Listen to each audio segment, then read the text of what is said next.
बंदी छोड़ सतगुरु रामपाल जी परमेश्वर जी की जय हो। परमपिता परमात्मा सारी सृष्टि के रचनहार, कुल मालिक, असंख्य ब्रह्मांडों के स्वामी, जगत गुरु, तीनों लोकों में प्रवेश करके सबका भरण पोषण करने वाले राजाधिराज, आत्माधार, नाथों के नाथ, देवों के देव महादेव, सर्वेश्वर महेश्वर, मृत्युंजय, अजरो अमर, आदि अनादि सनातनी प्रभु, जगत पिता जगदीश्वर, श्री श्री 1008 की उपाधि के वास्तविक अधिकारी, अकाल मूरत शब्द स्वरूपी राम वासुदेव, सर्वगतम ब्रह्म, परम पूज्य, प्रथम पूज्य, परम संत, परम पुरुष, परम धनी, परम दयालु, सत्य कबीर, हक्का कबीर, अल्लाहु कबीर, अल्लाहु अकबर, बाखबर, अल्लाह ताला, जगत के तारणहार, जगत के मुक्तिदाता, जगत के जगन्नाथ, हारे के सहारे, हिंदुओं के राम, मुसलमानों के अल्लाह, सिखों के वायुगुरु, ईसाइयों के मसीह, दया के सागर दयानिधि, करुणा के सागर करुणानिधि, स्वयंभू परिभू,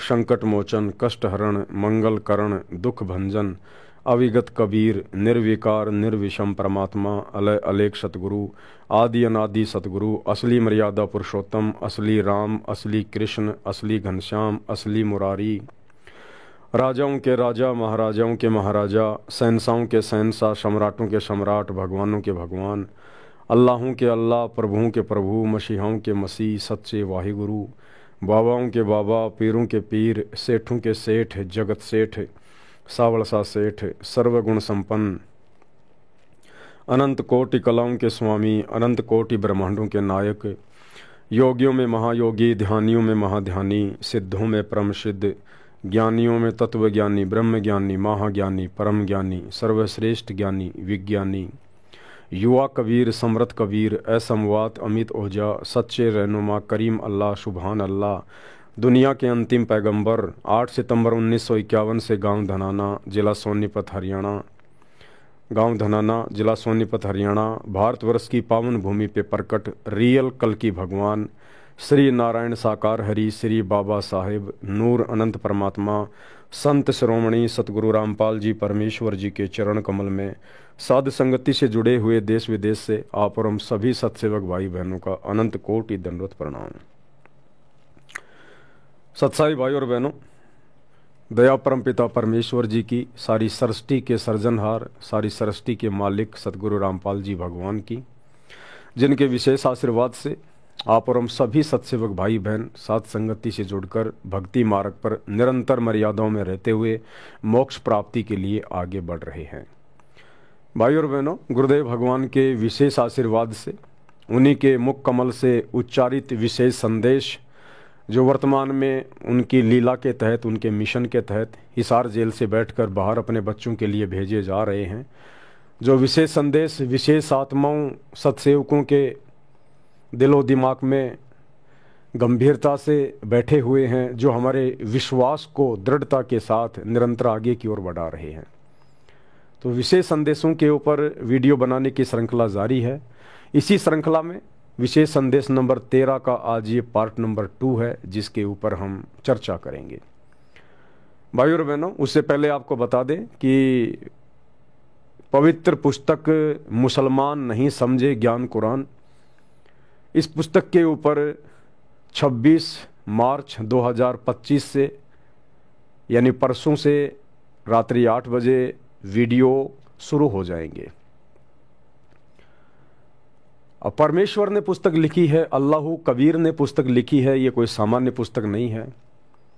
ये पुस्तक मुसलमान समाज से जुड़े हुए भाई बहनों को तो जगाएगी, यानी उन तक तो संदेशा पहुंचाएगी। अब जागना किसकी किस्मत में है, किसकी किस्मत में नहीं है, वो तो परमेश्वर जाने, उन आत्माओं के संस्कारों के ऊपर निर्भर करता है। साथ साथ हम जितने भी भगत भाई बहन हैं, जो सतगुरु रामपाल जी के फॉलोअर हैं, विशेष तौर पर ये पुस्तक हमें भी बहुत सारे संदेशे देगी। यानी हमें और किस कदर नेकी की ओर आगे बढ़ना है, हमें और कितना नेक भगत बनना है, हमारे अंदर क्या क्या कमियां हैं जिनको हमने अभी दूर करना है। साथ में ये पुस्तक बहुत सारे संदेशे देगी, क्योंकि परमात्मा का चाहे कोई सत्संग हो, चाहे कोई पुस्तक हो, वो पूरे विश्व के मानव के लिए एक संदेश होता है। उसमें भगत भी आ जाते हैं, उसमें जगत भी आ जाते हैं। तो 26 मार्च 2025 से रात्रि 8 बजे फेसबुक पर लाइव वीडियो शुरू हो जाएंगे। आजकल फेसबुक ने एक नया अपडेट दिया है कि जितने भी लाइव वीडियो पहले चले हैं किसी के भी, वो सारे 1 महीने में डिलीट कर दिए जाएंगे। इसलिए जब दास लाइव वीडियो चलाता है तो लाइव वीडियो तो आपने ज़्यादा से ज़्यादा शेयर करना ही है, देखना ही है। साथ में लाइव वीडियो के तुरंत बाद 2-4 घंटे बाद रात को ही यानी 8 बजे लाइव आएंगे और तकरीबन 12 बजे के आसपास हम उसी वीडियो को फेसबुक पर भी डालेंगे। तो वो वीडियो भी आप लोगों ने ज़्यादा से ज़्यादा शेयर करना है, क्योंकि वो वीडियो फिर डिलीट नहीं होगा, केवल लाइव वीडियो ही डिलीट होगा।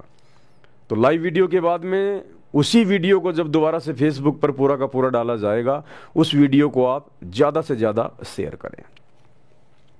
तो विशेष संदेश के ऊपर वीडियो बनाने की श्रृंखला जारी है। आज विशेष संदेश नंबर 13 का पार्ट नंबर 2 है। पार्ट नंबर 1 के ऊपर हमने काफ़ी कुछ चर्चा की थी गुरुदेव के आशीर्वाद से। आज पार्ट नंबर 2 में हम आगे बढ़ते हैं। एक कुतिया 8 बच्चे पैदा करती है और उनको छकाने के लिए आग की तो जूठे टुकड़े खा खा के आती है, उनको पालती है और पालने के बाद उसको क्या देते हैं, उसका टूक भी खा जाते हैं, को डाल देता गए। जब बड़े हो जाते हैं उसको मां ने रोटी भी नहीं खाने देते हुए। और ये स्थिति एवं कलयुग में भी होने वाली है। क्या कह रहे हैं गुरुदेव भगवान? थोड़ा सा भविष्य के विषय में बता रहे हैं परमात्मा। आने वाले युग परिवर्तन के समय जिस कदर पूरे विश्व में खलबली मचेगी उसके बारे में बता रहे हैं कि जिस प्रकार एक कुतिया बड़ी मुश्किल से घर घर जाके कहीं टूक खाती है, कहीं जूत खाती है, कहीं लट खाती है, कहीं गोबर टट्टी खा के आती है जब खाना नहीं मिलता है तो, और अपने स्तनों में दूध पैदा करके, यानी खाएगी तभी तो दूध पैदा होगा, उसके बाद अपने बच्चों को दूध पिलाती है। और जब वो बच्चे बड़े हो जाते हैं और यदि कोई रोटी का टुकड़ा डाल देता है, वो बच्चे अपनी माँ को भी नहीं खाने देते, अपनी माँ को भी, उसकी भी गर्दन पकड़ के काट लेते हैं उस एक रोटी के टुकड़े के लिए जिस कुतिया ने उनको पाल पोस के बड़ा किया। तो गुरुदेव कहते हैं ये समस्या अब आगे आने वाली है। 2028 युग परिवर्तन का समय है, पूरे विश्व के मानव समाज के लिए आपातकालीन है, आपातकालीन। भारत देश में भी 2028 तक नास्त्रेदमस की भविष्यवाणी के अनुसार, हरारे की भविष्यवाणी के अनुसार 16 से अधिक राज्यों में आपातकालीन राष्ट्रपति शासन लागू हो जाएगा। इतनी अस्थिरता बढ़ जाएगी, मिलिट्री शासन लागू हो जाएगा और प्राकृतिक आपदाएं घेरेंगी वो अलग।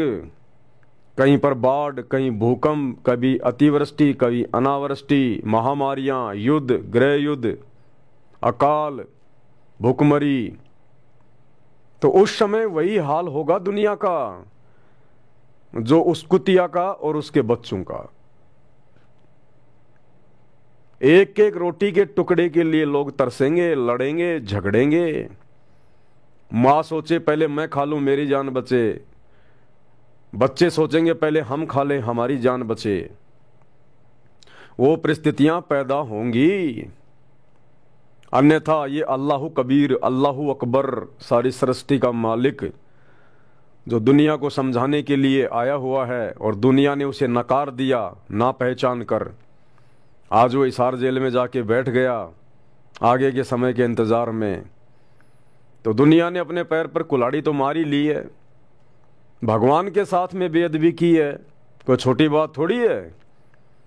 यहाँ अगर आप किसी स्टेट के मुख्यमंत्री के साथ बेअदबी कर दो, देश के प्रधानमंत्री को गाली दे दो, बेअदबी कर दो, उसकी बात ना मानो, फिर देखो उसका इंकार 7वें आसमान पर। वो हर संभव कोशिश करेगा आपको मिटाने की, आपको डुबोने की। और दुनिया ने तो सारी सृष्टि के प्रधानमंत्री के साथ बेअदबी की है, उनके ज्ञान को ना स्वीकार करके। तो दुनिया के साथ में क्या होगा? वही होगा जो कुतिया और उसके बच्चों के बीच में होता है बड़े होने पर। एक रोटी के टुकड़े के लिए एक दूसरे को काट खाते हैं। आदरणीय गरीबदास जी ने अपने ग्रंथ साहिब में जिक्र किया है, गुरुदेव भगवान ने उसका खुलासा किया है कि सन 1720 में एक भयंकर अकाल पड़ा। केवल 1 वर्ष वर्षा नहीं हुई उस एक वर्षा ना होने के कारण भारतवर्ष में इतना जबरदस्त अकाल पड़ा कि दिल्ली के राजा महाराजा भी रोटी के टुकड़े के लिए दर दर भटक रहे थे। सोचो फिर आम प्राणियों की क्या हालत हुई होगी। पेड़ों की टहनियां, उनकी झुरमटें, उनके पत्ते, उनके फूल खा गए। खेत की सुरक्षा के लिए जो झाड़ियां लगाई जाती हैं, जो बाड़ लगाई जाती है, लोग उसको भी कूट कूट के खा गए। सूखी लकड़ियों को कूट कूट के खा गए। लोगों ने अपने बच्चे तक बेच डाले रोटी के टुकड़े के लिए। और गुरुदेव ने अपनी वाणी में बताया, दिल्ली के शहजादों के विषय में,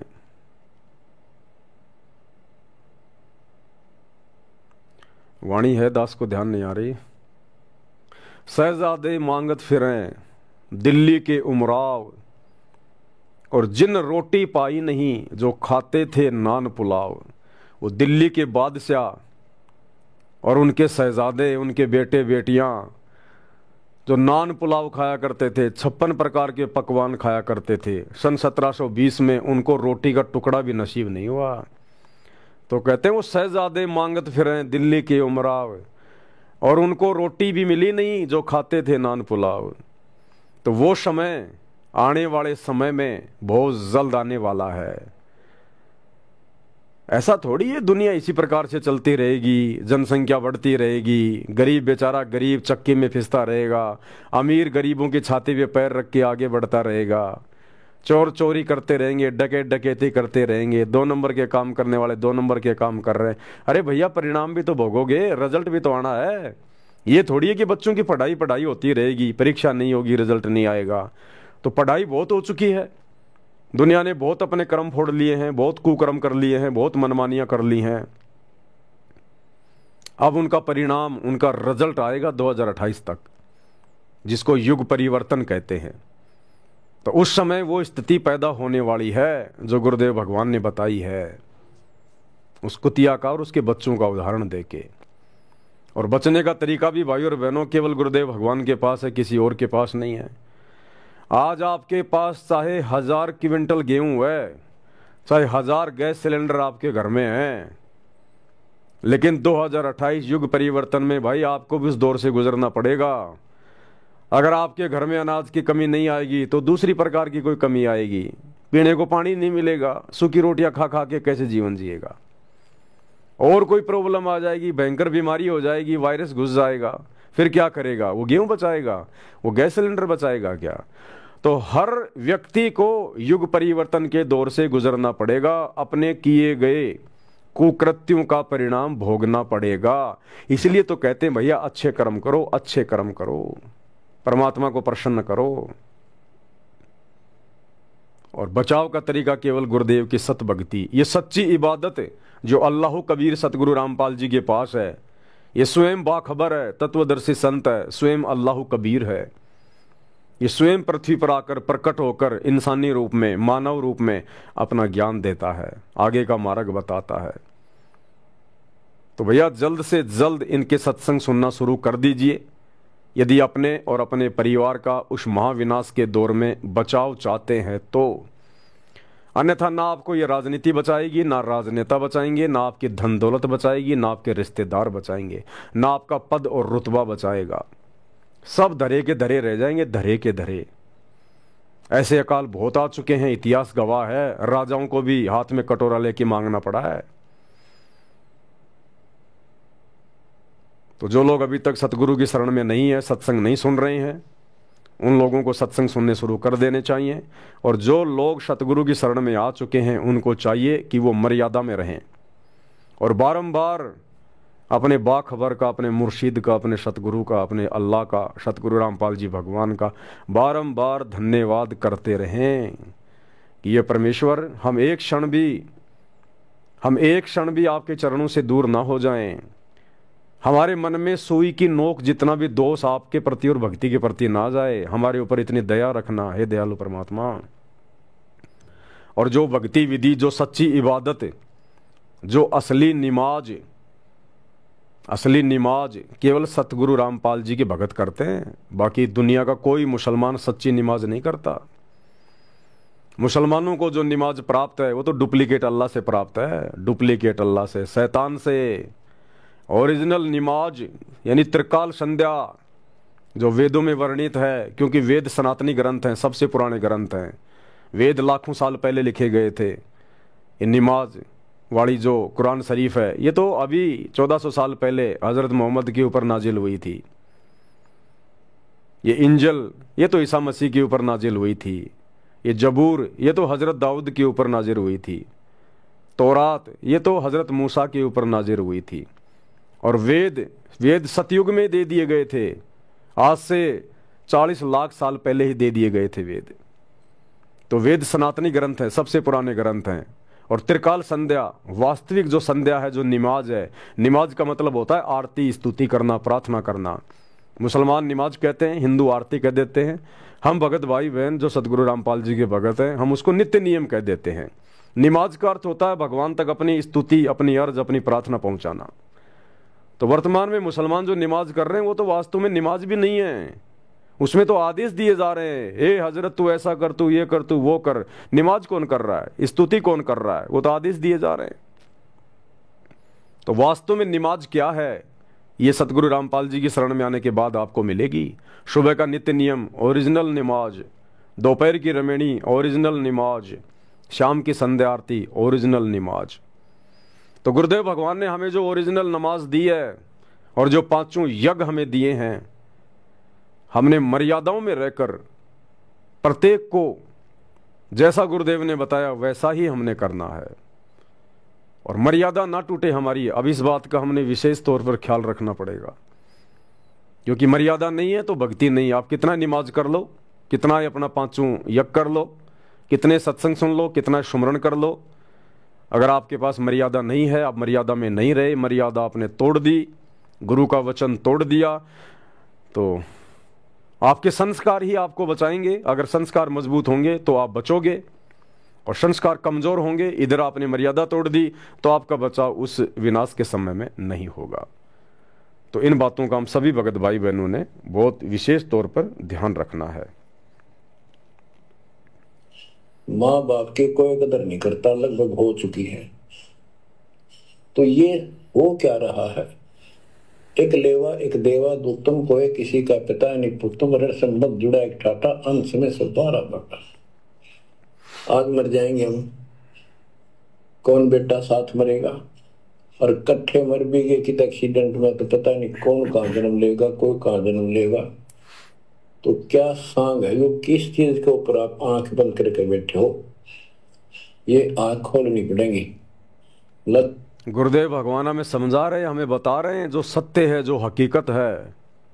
और हर धर्म के अंदर आपको यही देखने को मिलेगा, आपको यही सुनने को मिलेगा। धर्म कोई भी गलत नहीं है, धर्म कोई भी शिक्षा नहीं देता, क्योंकि धर्म पैगंबरों के द्वारा चलाया जाता है, धर्म अवतारों के द्वारा चलाया जाता है।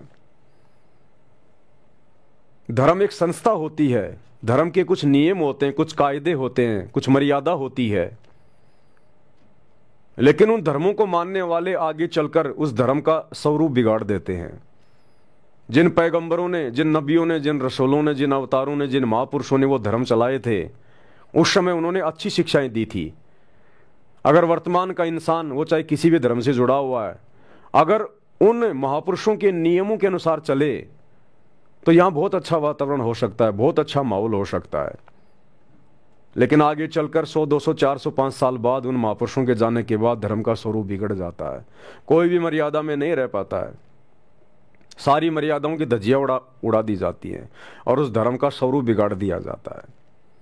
जैसे हजरत मोहम्मद जी ने कितना अच्छा एक धर्म चलाया, एक पंथ चलाया, इस्लाम, और इस्लाम को मानने वाले को मुसलमान कहा जाने लगा। मुसलमान, मुसल्ले ईमान, यानी जो ईमान का पक्का हो।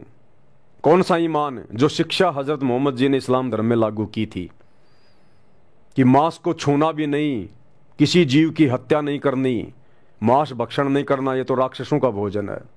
शराब को किसी ने छूना भी नहीं है, ब्याज किसी ने लेना भी नहीं है, झूठ नहीं बोलना, किसी का हक नहीं मारना, किसी भी कमजोर आदमी को सताना नहीं है। बहुत सारी शिक्षाएं अच्छी अच्छी जो लगभग सभी धर्मों में आपको मिलेंगी। हिंदू धर्म में भी यही नियम थे, सब धर्मों में। नानक जी ने भी यही नियम बताए, क्योंकि सभी महापुरुष उस पूर्ण परमात्मा अल्लाह कबीर से परिचित थे, अल्लाह अकबर से, कबीर भगवान से परिचित थे। लेकिन आज मानता कौन है उन नियमों को? कोई फॉलो नहीं करता उन नियमों को। तो वही बात यहां गुरुदेव भगवान कह रहे हैं कि आपने हर प्रकार से उन नियम और मर्यादाओं को फॉलो करना पड़ेगा। ये बाल बच्चे, ये माता पिता, ये परिवार, ये संपत्ति, ये 4 दिन की है, स्थायी नहीं है। सबसे पहले तो हमारी आंखें खुल जानी चाहिए सत्संग सुन के कि हम इस गंदे लोक के निवासी नहीं हैं। हमारा लोक सतलोक है, हमारा ठिकाना सतलोक है। और यहां जो भी चीजें हम अर्जित कर रहे हैं, संग्रह कर रहे हैं, अभी हमें ज्ञान नहीं है। जिसको ये ज्ञान हो जाएगा, तत्व ज्ञान हो जाएगा, सृष्टि रचना समझ में आ जाएगी, वो यहाँ की झूठी नश्वर संपत्ति को कभी नहीं जोड़ेगा। वो कभी भी 2 के 4 बनाने की कोशिश नहीं करेगा, बिजनेस को आगे से आगे बढ़ाने का प्रयास नहीं करेगा। वो केवल 2 टाइम की रोजी रोटी तक सीमित रहेगा कि बस भगवान की दया से, अल्लाह की रहमत से मेरे परिवार का पालन पोषण हो जाए और मेरी भक्ति हो जाए। और ये बातें आपको हर कोई कहेगा, हर धर्म के लोग यही बातें कहते हैं, यही बातें समझाते हैं, हर धर्म के मानने वाले। एक मुसलमान धर्म के भाई का एक छोटा सा ये ऑडियो है, ये 15-20 सेकंड का। देखो, ये भी वही बात कह रहा है, क्योंकि हर धर्म हमें यही सिखाता है, यही बताता है। लेकिन लोग फॉलो नहीं कर पाते, लोग विश्वास नहीं कर पाते, क्योंकि लोगों के पास में सच्चा मुर्शिद नहीं है, लोगों के पास में सच्चा तत्वदर्शी संत नहीं है, सच्चा सतगुरु नहीं है, बाखबर नहीं है। लोग उनकी शरण में नहीं है, जिस कारण से एक दूसरे की बातों पे लोग यकीन नहीं करते और कहने वाले के वचन में शक्ति नहीं होती जो सामने वाले पे असर कर दे। तो एक मौलवी है, वो भी यही बात कह रहा है। भाई, अब अगर कुरान तो कहता कायम करो दीन को, हमने अपने रसूल को भेजा है दीन के इजहार के लिए, गलबे के लिए, जिहाद करो उसके लिए। सूरह सफ में भी फौरन उसके बाद जिहाद, या अय्युहल्लज़ीना आमनू हल अदुल्लुकुम अला तिजारतिन तुंजीकुम मिन अज़ाबिन अलीम तु'मिनूना बिल्लाहि व रसूलिही व तुजाहिदूना फी सबीलिल्लाहि बिअम्वालिकुम व अनफुसिकुम। और सूरह सफ में तो जो सख्त आयत आई है, नबी से कह दीजिए, ये है लोगों, अगर तुम्हें अपने बाप और बेटे और भाई और बीवियां या बीवियों के लिए शौहर और रिश्तेदार और वो माल जो तुमने बड़ी मेहनत से जमा किए और वो कारोबार जो तुमने बड़ी मेहनत से जमाए हैं और अंदेशा रहता है कि कहीं फसाद बाजारी ना हो जाए, और वो महल जो तुमने तामीर किए हैं, जो हवेलियां बनाई हैं जो तुम्हें बहुत महबूब है, अगर इन 8 चीजों की मोहब्बत अल्लाह और उसके रसूल और जिहाद की मोहब्बत से बढ़ती है, अगर ज्यादा है तो जाओ दफा हो जाओ इंतजार। भाई, अब अगर कुरान तो क्या कहा जा रहा है, पैगंबर क्या कह रहा है कुरान में, मौलवी साहब बता रहे हैं, ये सबके लिए, पूरे विश्व के लिए है कि अगर किसी इंसान को 8 चीजों से मोहब्बत है, अपने नबी से बढ़कर, अपने अल्लाह से बढ़कर, अगर उन 8 चीजों में मोह है, ममता है, तो आप मोक्ष के अधिकारी नहीं है, दफा हो जाओ, चले जाओ आप। कौन? परिवार, बेटा बेटी, भाई बंधु, माता पिता, पत्नी, और पत्नी के लिए उसका पति यानी उसका सोहर, वो मकान जो तुमने बनाए हैं, वो गाड़ियां जो तुमने खरीदी हैं, वो संपत्ति, सोना चांदी, पैसा रुपया जो तुमने जोड़ा है, अगर इन तमाम चीजों में तुम्हारी मोह ममता अगर तुम्हारे सतगुरु से बढ़कर है, तुम्हारे लिए परमात्मा से बढ़कर है, तो दफा हो जाओ, तुम मोक्ष के अधिकारी नहीं हो। और वही बात सारी गुरुदेव भगवान कह रहे हैं। गुरुदेव भगवान सिंपल तरीके से कह रहे हैं, गुरुदेव भगवान सिंपल तरीके से कह रहे हैं कि ये 21 ब्रह्मांड इस काल की प्रॉपर्टी है, काल की संपत्ति है। इसने सतलोक में तप करके 3 बार सत्ययुग, सत्ययुग प्लस 65 या 60, ऐसा कुछ 64 युग, तो 3 बार में इसने तप किया और तप करके इसने 21 ब्रह्मांड प्राप्त किए, और हम इस काल के साथ आ गए इसके 21 ब्रह्मांडों में।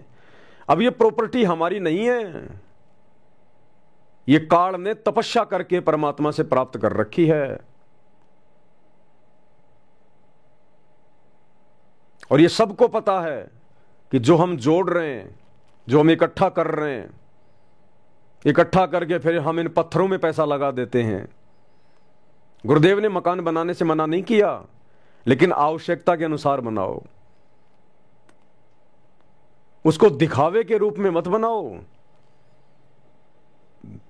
आवश्यकता है 2 कमरों की, बना रहे हो 10 कमरे 4 कमरे, बाकी मैं किराए पे चढ़ा दूंगा, किराया आएगा, आगे मैं दुकानें लगा देता हूं, दुकानें खोल देता हूं, रोड पे मेरी जमीन है, किराया आएगा, बैठा बैठा खाऊंगा। ये सब भक्ति मार्ग में नहीं चलता। दुनिया भर का मार्बल लगा दिया, चिप्स लगा दिया, टाइल लगा दी, चमका दिया, उसको डेकोरेशन पे पैसा बर्बाद कर दिया, ये भक्ति मार्ग में अलाउ नहीं है। गुरुदेव भगवान कह रहे बेटा कितना पैसा लगा दे इसमें, कितना है तू इसको डेकोरेट कर ले, अंत में ये संपत्ति भी तुझे यहीं छोड़ के जानी पड़ेगी, और तेरा शरीर इससे प्यारा, इससे कीमती तो तेरे को कुछ नहीं, ये भी तेरे को यहीं छोड़ के जाना पड़ेगा, 2 मुट्ठी राख बनेगी। तू जोड़ क्या रहा है, तू इकट्ठा क्या कर रहा है नालायक? ये मानव शरीर स्त्री या पुरुष का तुझे किस लिए दिया? उस अल्लाह ने, उस परमेश्वर ने, उस परवरदिगार ने, खुदा ने, केवल उसकी सच्ची इबादत करने के लिए। तो सबसे पहले तो ये देख कि वो सच्चा खुदा कौन है, कहां है, कैसा है, कैसे मिलेगा, पहले तो उसकी जानकारी प्राप्त कर। और उसकी जानकारी वो सच्चा खुदा स्वयं बाखबर बनके, तत्वदर्शी संत बनके, सतगुरु बनके, मुर्शिद बनके यहां पृथ्वी पर प्रकट होता है। तो उसके विचार सुन, उसके सत्संग सुन, जानकारी प्राप्त कर, और उसके बाद उसके वचनों पे अमल कर, उसके वचनों पे चल, और इस संसार की हर प्रकार की प्रॉपर्टी से अपना मोह भंग कर। जिस परिवार में रहता है केवल अपनी जिम्मेदारियों तक सीमित रह, प्यार प्रेम से रह, लड़ाई झगड़ा मत कर, मन मुटाव मत कर, किसी का हक मत छीन, रिश्वत मत ले, चोरी मत कर, गंदी नीयत गंदी नजर मत रख। और तेरा सबसे ज्यादा प्रेम, तेरा सबसे ज्यादा प्यार जब तुझे उस अल्लाह की सच्ची इबादत मिल जाए, वो अल्लाह तुझे मुर्शिद रूप में मिल जाए, सतगुरु रूप में मिल जाए, तो तेरा सबसे ज्यादा प्रेम, तेरा सबसे ज्यादा प्यार, तेरा सबसे अधिक मोह तेरे सतगुरु में होना चाहिए, केवल तेरे सतगुरु में। यहां की संपत्ति को केवल तू यूज कर, तू प्रयोग कर, किराए की समझ कर, अपनी मत समझ। जो व्यक्ति एक मकान किराए पे लेके रहता है, वो व्यक्ति कभी सोचता भी नहीं है कि मैं इसके ऊपर 1 मंजिल और बना दूं। जो व्यक्ति किराए के मकान में रहता है, वो व्यक्ति कभी सोचता भी नहीं कि मैं इस पे पेंट करवा दूं। कभी नहीं सोचता वो व्यक्ति, क्योंकि उसको हकीकत का पता है कि ये मकान तेरा नहीं है, ये किराए का है। तो इसमें जितना पैसा लगाएगा व्यर्थ जाएगा, बेकार जाएगा, तुझे कुछ नहीं मिलेगा। तो जब भगत को अपने गुरु से ज्ञान हो जाता है तो उसको पता हो जाना चाहिए, भगत को पता हो जाना चाहिए कि तू जिस पृथ्वी लोक पर रह रहा है तो केवल चंद समय के लिए, थोड़े समय के लिए है। तुझे केवल ये किराए के लिए जगह मिली है, किराए के लिए। तुझे उस परमात्मा ने, तुझे उस परमेश्वर ने भक्ति के लिए यहां थोड़े समय के लिए नीचे भेजा है। ये शरीर भी किराए का है, तेरा नहीं है, ये भी खाली करना पड़ेगा, इसको छोड़ना पड़ेगा। तो जो मकान तू बना रहा है वो तेरा कैसे हो गया? जिस दिन तेरा शरीर छूटेगा, तेरा निधन होगा, तूने वो मकान भी छोड़ के जाना पड़ेगा। उस दिन तेरे लिए वो मकान भी किराए का, ये शरीर भी तूने छोड़ के जाना पड़ेगा, ये भी किराए का।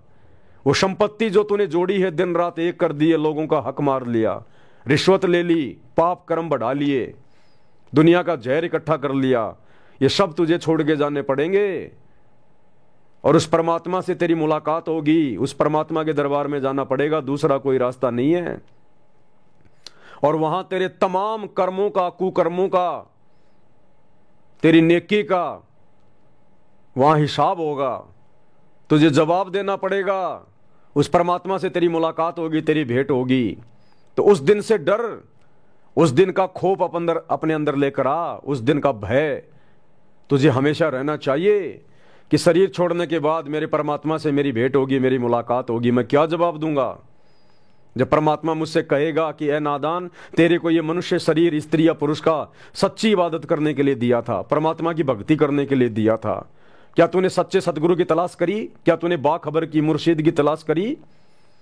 या फिर तू उन्हीं परंपराओं में लगा रहा जो मुल्ला मौलवी काजी पंडित पोप पादरी पाठियों ने जो तुझे बता दिया, तेरे माता पिता जो कर रहे थे, या उसी भेड़ चाल में लगा रहा और ये मनुष्य जन्म बर्बाद करके आ गया? हमें विशेष बुद्धि विशेष अकल दी है परमात्मा ने। हम जानवर नहीं हैं, हम पशु पक्षी नहीं हैं। हम आपस में सलाह मशवरा कर सकते हैं, चिंतन मनन कर सकते हैं, विचार कर सकते हैं, सही क्या है गलत क्या है इसका निर्णय कर सकते हैं। हम शास्त्रों को पढ़ सकते हैं, हम सच्ची भक्ति सच्चे खुदा के बारे में जान सकते हैं।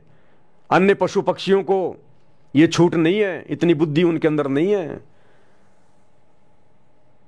और यदि हमने ये विशेष काम नहीं किया और शरीर छोड़कर चले गए तो हम में और पशु पक्षियों में क्या अंतर रहा, जानवरों में क्या अंतर रहा?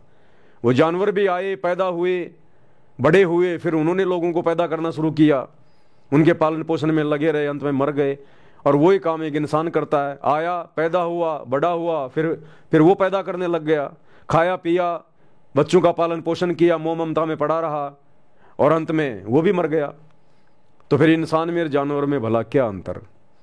तो परमात्मा से फिर मुलाकात होगी, परमात्मा हिसाब मांगेगा क्या किया जाके। इसलिए गुरुदेव भगवान कह रहे हैं कि यदि आपको ये ज्ञान समझ में आ गया, तत्व ज्ञान समझ में आ गया, तो यहाँ की किसी भी वस्तु में हमने मोह ममता पैदा नहीं करनी है। हमारे अंदर हमेशा ये चिंतन मनन होता रहना चाहिए।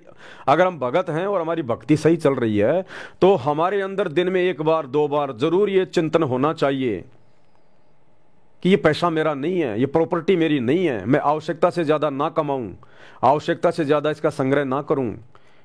अगर मेरे गुरु का आशीर्वाद मेरे ऊपर नहीं रहा, मेरा गुरु नाराज हो गया, तो ये पैसा भी मेरे कोई काम नहीं आएगा, मेरी कोई मदद नहीं करेगा। दुनिया भी मेरी बैरी, मेरी शत्रु हो जाएगी। अगर मेरा दोस्त, अगर मेरा सतगुरु जो मेरा सबसे बड़ा दोस्त है, अगर वो मुझसे नाराज हो गया तो दुनिया भी बैरी हो जाएगी। और अंत में ये पैसा, ये प्रॉपर्टी, ये धन, ये सोना चांदी, ये बाल बच्चे, परिवार, दुनिया, ये रिश्तेदार, ये मेरे साथ नहीं जाएंगे। ऐसे ऐसे ना जाने मेरे कितने जन्म हो चुके हैं। हर जन्म में मेरे पास में रिश्तेदार थे, माता पिता थे, बेटा बेटी थे, धन था, गाड़ी थी, कोठी थी, आज कहाँ है पता भी नहीं है। और मरने के बाद मैं इसको भी छोड़ जाऊंगा, ये नहीं जाएगी साथ, सबको पता, ये परम सत्य है।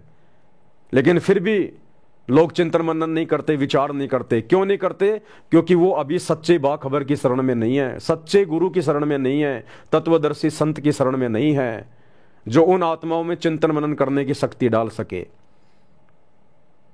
दुनिया भर के मुल्ला मौलवी पंडित काजी आचार्य शंकराचार्य सारा दिन चिल्लाते रहते हैं, यही बातें बताते हैं, क्योंकि शास्त्रों में तो यही लिखी हुई है, और क्या बताएंगे ये। लेकिन उनकी बातों का किसी आम व्यक्ति के ऊपर कोई असर नहीं होता। ना मुल्ला मौलवियों की बातों का मुसलमान धर्म के फॉलोवर के ऊपर कोई असर हो रहा, ना आचार्य शंकराचार्य और पंडितों की बातों का हिंदू धर्म के फॉलोवर पे कोई असर हो रहा। क्यों? कारण क्या है? क्योंकि उनके वचन में शक्ति नहीं है। वो केवल बोलते हैं अपने धार्मिक धंधे के लिए, अपनी पब्लिसिटी के लिए, अपनी मान बढ़ाई के लिए। वो खुद उन चीजों पे अमल नहीं करते, जिस कारण से उनके द्वारा बोले गए वचन में शक्ति नहीं है। वो किसी और पे असर नहीं करते। जब तक सुनेंगे तब तक अच्छे लगेंगे, लेकिन जैसे ही वहां से जाएंगे फिर वो बातें दिलो दिमाग से दूर हो जाएंगी। इसलिए सच्चे मुर्शिद, सच्चे सतगुरु रामपाल जी की शरण में आना बहुत जरूरी है।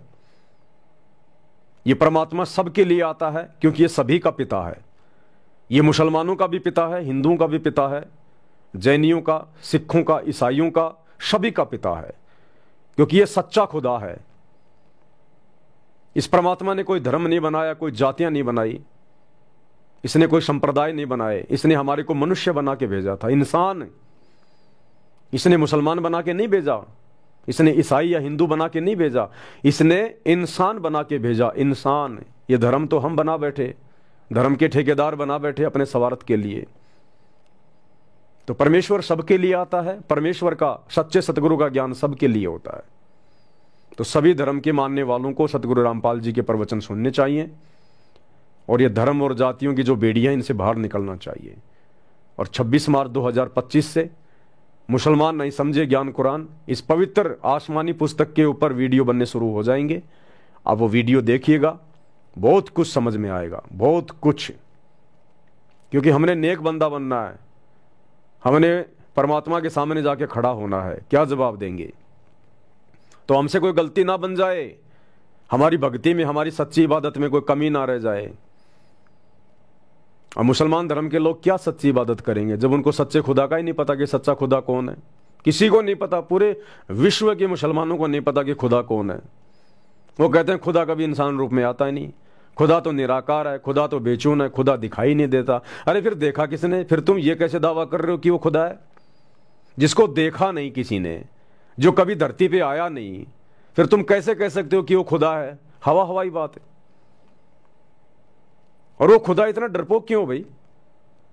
एक तरफ कहते हो कि पूरी कायनात खुदा ने बनाई, तो कायनात में ये धरती भी आ गई, तो परमात्मा अपने द्वारा बनाई गई धरती पे आने से क्यों डरता भाई? इतने डरपोक खुदा की फिर इबादत क्यों करते हो? फिर तुम क्यों दावा करते हो कि अल्लाह सबसे बड़ा, अल्लाह सबसे बड़ा? अल्लाह तो डरपोक है, जो धरती पे नहीं आ पा रहा उसको डर लग रहा है, काहे का पड़ा है वो? तो वो वास्तव में कौन अल्लाह है जो धरती पे तो आता है लेकिन वो अपने वास्तविक रूप में नहीं आता, वो लोगों से मीटिंग नहीं करता, मिलता नहीं है, वो डुप्लीकेट अल्लाह है, वो शैतान है, वो काल है, उसको श्राप लगा हुआ है ओरिजिनल अल्लाह के द्वारा। और ओरिजिनल अल्लाह, वो ओरिजिनल अल्लाह इबादही कबीरा, बड़ा रहमान, निहायती रहम दिल, वो सच्चा खुदा, अगर वो एक सेकंड के लिए भी इस पृथ्वी को खाली छोड़ दे, वो झूठा अल्लाह, वो शैतान, वो काल यहां पर आग लगा दे। वो अल्लाह कबीर किसी न किसी रूप में धरती पर अवश्य रहता है। तुम तो कहते हो मुसलमान धर्म के मानने वाले कि अल्लाह धरती पे आता नहीं, और वो अल्लाह एक सेकंड के लिए अपनी गैर हाजिरी में इस धरती को छोड़ता नहीं है। वो किसी न किसी जिंदा बाबा के रूप में, मुर्शिद के रूप में, संत के रूप में वो इस पृथ्वी पर रहता है। कहते हैं आग लगी आकाश में, जड़ गिरे अंगार, और संत ना होते धरती पर तो जल मरता संसार। वो सच्चे संत के रूप में वो स्वयं धरती पर रहता है, उसको पहचानने की जरूरत है। आप 21वीं सदी में जी रहे हो, भेड़ चाल में जीना छोड़ो, देखा देखी में जीना छोड़ो। बाप दादा जिस रास्ते जा रहे हैं थोड़ा विचार करो।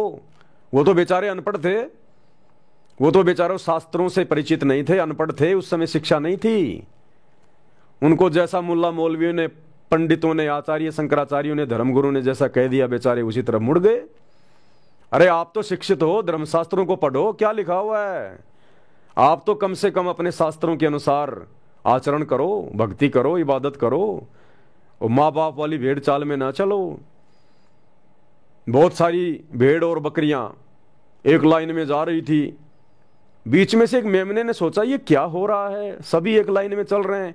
वो लाइन से हटके दौड़ के आगे गया तो देखा एक कुआं है, और सारी भेड़ बकरियां उस कुएं में गिरती जा रही हैं, और जो कुएं में गिर गई वो चिल्ला रही हैं कि हट जाओ, हट जाओ, लाइन से हट जाओ, लाइन से हट जाओ, तुम भी गिर जाओगे, मर जाओगे, गिर जाओगे, मर जाओगे।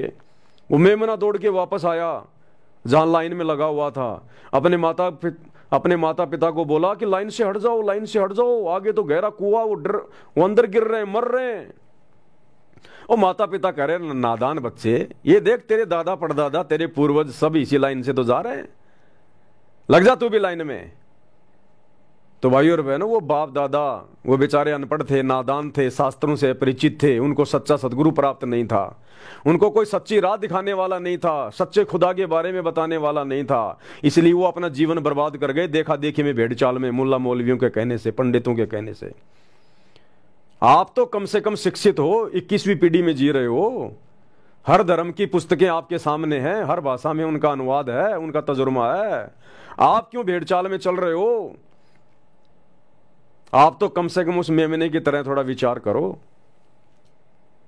खुदा के पास जाना है, जवाब देना है कि बेटा तू पत्थरों को सिजदा करके आया है या फिर तूने अल्लाह को भी कभी सिजदा किया।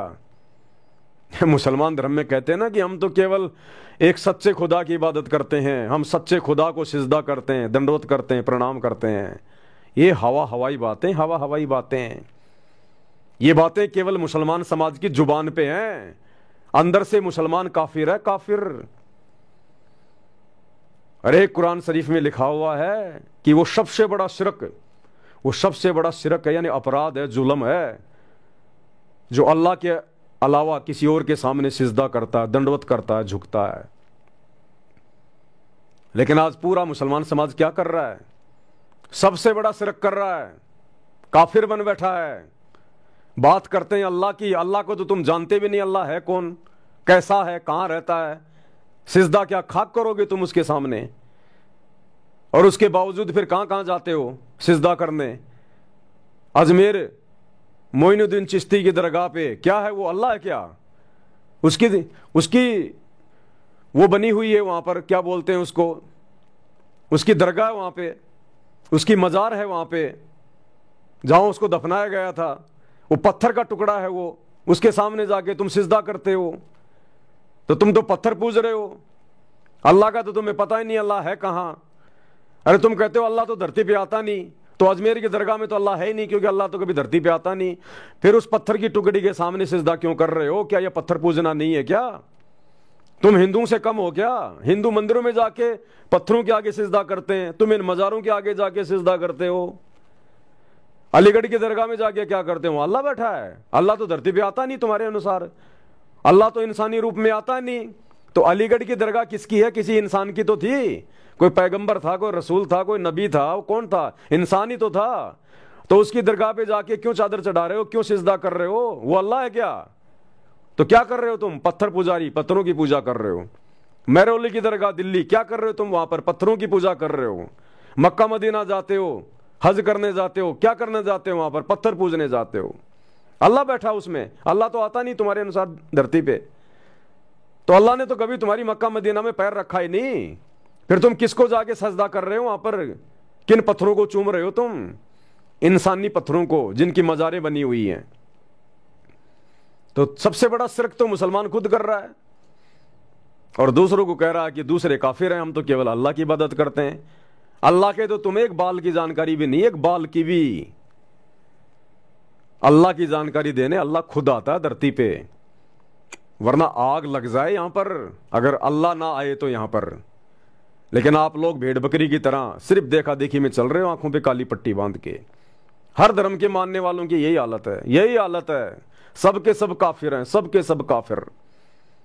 अगर एकमात्र दुनिया में यदि कोई सच्ची इबादत कर रहे हैं सच्चे खुदा की, केवल सतगुरु रामपाल जी के फॉलोवर, केवल अपने गुरुदेव भगवान की इबादत करते हैं, अपने सच्चे मुर्शीद की इबादत करते हैं, बाकी सब काफिर हैं जितने भी धर्म के मानने वाले हैं। तो भैया ऐसी बात नहीं बनेगी। अल्लाह को जाके मुंह दिखाना है, अल्लाह को जाके मुंह दिखाना है। तो आज अल्लाह आया हुआ है सन 1994 से, सत्संग कर करके तुम्हें जगा रहा है, बता रहा है। कुरान शरीफ की आयतें, सूरत फुरकानी 25 आयत नंबर 52 से 59। आज तक 1400 साल हो गई मुसलमान धर्म का मानने वाला कोई मुल्ला मौलवी काजी आज तक मुसलमान समाज को नहीं बता पाया कि इन आयतों का मतलब क्या है। ये बाखबर कौन है जो अल्लाह की सच्ची जानकारी देगा? आज तक कोई मुल्ला मौलवी मुसलमान समाज को नहीं बता पाया। तो सबसे बड़े धोखेबाज हो तुम, दगेबाज हो, जो पूरे मुसलमान समाज को धोखे में रखे हुए हो, केवल अपनी रोजी रोटी के लिए, अपना पेट भरने के लिए। मस्जिदें खोल खोल के धंधा बना के बैठ गए। अरे तुम्हारे हजरत पैगंबर ने, हजरत मोहम्मद ने कब मस्जिद पूजी? कौन सी मस्जिद में जाके सिजदा किया? फिर क्या तुम अपने हजरत की शिक्षाओं पे चल रहे हो? केवल जुबान पे नाम है हजरत का, इसके अलावा कुछ नहीं है। तो भैया अभी भी समय है, सच्चे खुदा की इबादत में आ जाओ। हम आप लोगों को दावत दे रहे हैं, दावत, दीन इलाही की दावत। वास्तव में जो दीन इलाही है वो सतगुरु रामपाल जी का कबीर पंथ है, यथार्थ 13वां कबीर पंथ है। और हम सतगुरु रामपाल जी के तमाम फॉलोवर, तमाम सत्सेवक भाई बहन आप लोगों को दावत दे रहे हैं, पूरे विश्व के मुसलमानों को, आओ तुम्हारा खुदा, तुम्हारा मेहरबान रब, तुम्हारा निहायती रहम दिल खुदा सतगुरु रामपाल जी के रूप में धरती पे प्रकट है। आओ उनकी शरण में, सच्ची इबादत को ग्रहण करो, अपना आत्म कल्याण करवाओ। हम तुम्हें बारंबार दावत देते हैं, दावत, जैसे हजरत मोहम्मद जी बारंबार उस समय लोगों को दावत दिया करते थे इस्लाम से जुड़ने के लिए। सच्चा इस्लाम यदि आज धरती पर है तो सदगुरु रामपाल जी के चरणों में है।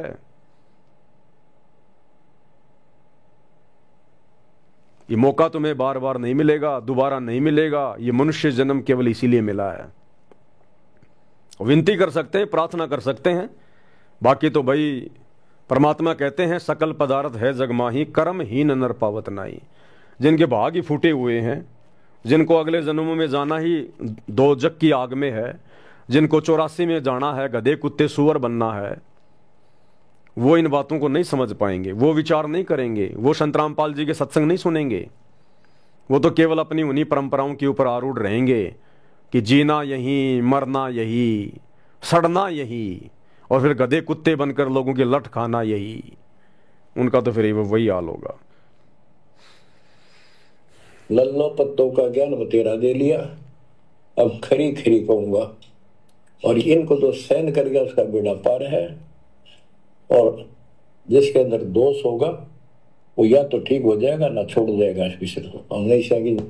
तो गुरुदेव भगवान करें लल्लू पत्तों का ज्ञान बहुत दे लिया, यानी मीठी मीठी गोलियां तुम्हें बहुत खिला दी गई है अपनी शरण में लेने के लिए। अब जो ज्ञान दिया जाएगा खरा खरा दिया जाएगा, ठोक ठोक के बात कही जाएंगी, चाहे भगत हो चाहे जगत हो। जो सहन कर जाएगा, जो मर्यादाओं में रह के भक्ति कर लेगा, उसका बेड़ा पार है, अन्यथा 84 में जाएगा।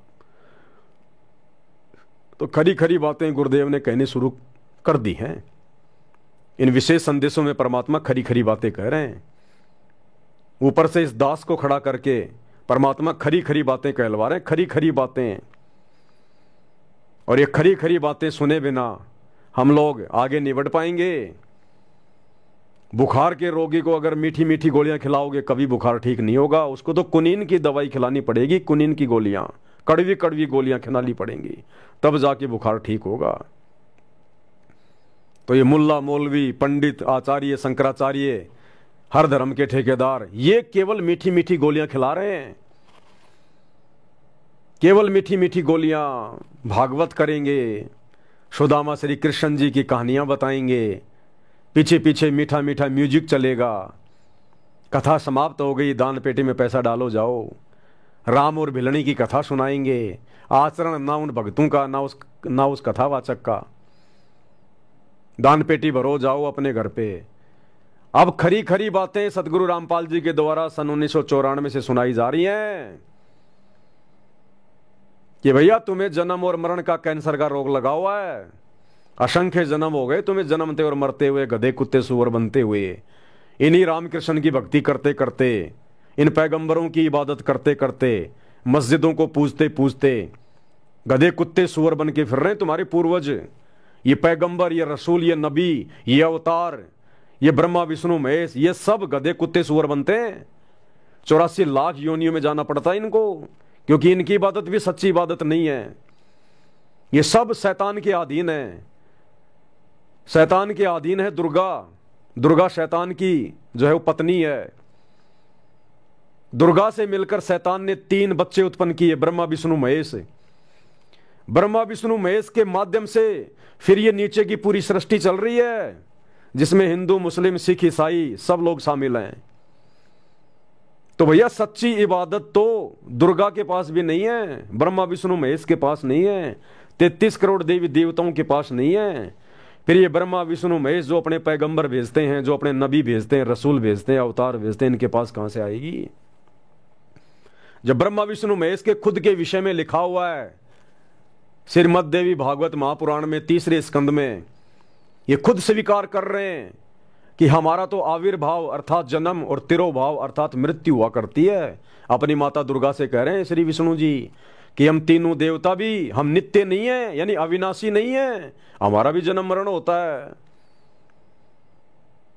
और ये काल, ये ब्रह्म, ये शैतान, ये गीता जी में खुद कह रहा है, अध्याय 4 श्लोक 5, अध्याय 4 श्लोक 9, अध्याय 12 श्लोक 2 कि मैं अविनाशी नहीं हूं, मेरा भी जन्म और मरण होता है। ये खुद अर्जुन को कह रहा है गीता का ज्ञान देते समय ये ब्रह्म शैतान। तो बताओ फिर इनकी इबादत करने वाले कैसे अविनाशी हो जाएंगे, कैसे जन्म मरण से बाहर निकल जाएंगे, कैसे 84 लाख योनियों में जाके गधे कुत्ते सुअर बनने से बच जाएंगे। अरे थोड़ा बहुत तो विचार करना चाहिए हमारे को। हम ये अपने आसपास गधे कुत्ते सुअर देख रहे हैं। ये मुसलमान भाई रोजाना ना जाने कितने बकरे काटते हैं, कितने जानवर काटते हैं, कितने मुर्गे काटते हैं। अरे कम से कम विचार करो, उनमें भी तो रूह है, उनमें भी तो आत्मा है। क्या उनको दर्द नहीं होता?